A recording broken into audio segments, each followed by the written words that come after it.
क्या कोई व्यक्ति वायु के बिना रह सकता है?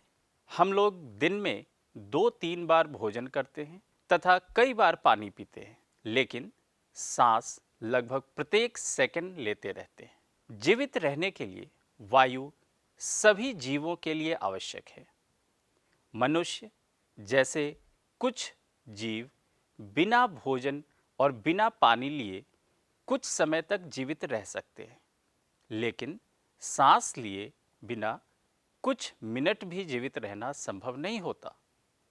यही कारण है कि हमें वायुमंडल का विस्तृत ज्ञान होना चाहिए। वायुमंडल विभिन्न प्रकार के गैसों का मिश्रण है और यह पृथ्वी को सभी ओर से ढके हुए है। इसमें मनुष्यों एवं जंतुओं के जीवन के लिए आवश्यक गैसें जैसे ऑक्सीजन तथा पौधों के जीवन के लिए कार्बन डाइऑक्साइड पाई जाती है। वायु पृथ्वी के द्रव्यमान का अभिन्न भाग है तथा इसके कुल द्रव्यमान का 99% पृथ्वी की सतह से 32 किलोमीटर की ऊंचाई तक स्थित है। वायु रंगहीन तथा गंधहीन होती है तथा जब यह पवन की तरह बहती है तभी हम इसे महसूस कर सकते हैं।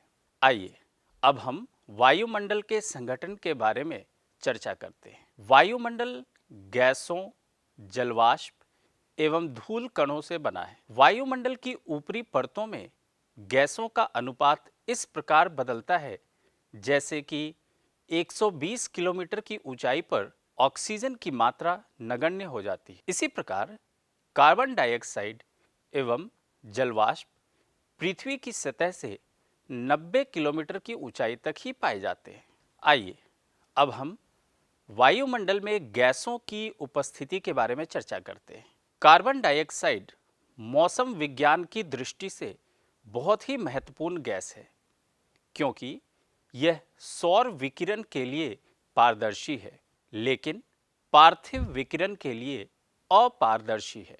यह सौर विकिरण के एक अंश को सोख लेती है तथा इसके कुछ भाग को पृथ्वी की सतह की ओर प्रतिबिंबित कर देती है। यह ग्रीन हाउस प्रभाव के लिए पूरी तरह उत्तरदायी है। दूसरी गैसों का आयतन स्थिर है, जबकि पिछले कुछ दशकों में मुख्यतः जीवाश्म ईंधन को जलाए जाने के कारण कार्बन डाइऑक्साइड के आयतन में लगातार वृद्धि हो रही है। इसने हवा के ताप को भी बढ़ा दिया है। ओजोन वायुमंडल का दूसरा महत्वपूर्ण घटक है, जो कि पृथ्वी की सतह से 10 से 50 किलोमीटर की ऊंचाई के बीच पाया जाता है। यह एक फिल्टर की तरह कार्य करता है तथा सूर्य से निकलने वाली पराबैंगनी किरणों को अवशोषित कर उनको पृथ्वी की सतह पर पहुंचने से रोकता है। क्या आप कल्पना कर सकते हैं कि वायुमंडल में ओजोन की अनुपस्थिति से हमारे ऊपर क्या प्रभाव होगा? आइए अब हम वायुमंडल में जलवाष्प की उपस्थिति के बारे में चर्चा करते हैं। जलवाष्प वायुमंडल में उपस्थित ऐसी परिवर्तनीय गैस है जो ऊंचाई के साथ घटती जाती है। गर्म तथा आर्द्र उष्ण कटिबंध में यह हवा के आयतन का 4% होती है, जबकि ध्रुवों जैसे ठंडे तथा रेगिस्तानों जैसे शुष्क प्रदेशों में यह हवा के आयतन के 1% भाग से भी कम होती है। विषुवत वृत्त से ध्रुव की तरफ जलवाष्प की मात्रा कम होती जाती है।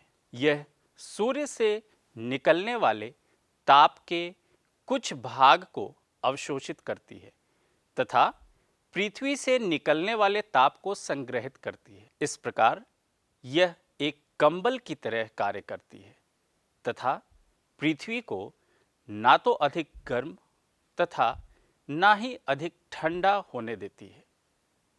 जलवाष्प वायु को स्थिर और अस्थिर होने में भी योगदान देती है। अब हम वायुमंडल में धूल कण की उपस्थिति के बारे में चर्चा करते हैं। वायुमंडल में छोटे छोटे ठोस कणों को भी रखने की क्षमता होती है।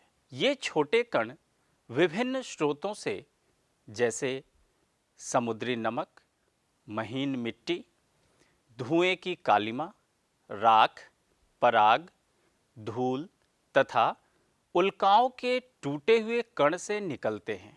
धूल कण प्रायः वायुमंडल के निचले भाग में मौजूद होते हैं, फिर भी संवहनीय वायु प्रवाह इन्हें काफी ऊंचाई तक ले जा सकता है। धूल कणों का सबसे अधिक जमाव उपोष्ण तथा शीतोष्ण प्रदेशों में सूखी हवा के कारण होता है, जो विषुवत और ध्रुवीय प्रदेशों की तुलना में यहाँ अधिक मात्रा में होते हैं। धूल और नमक के कण आर्द्रताग्राही केंद्र की तरह कार्य करते हैं, जिसके चारों ओर जलवाष्प संघनित होकर मेघों का निर्माण करती है।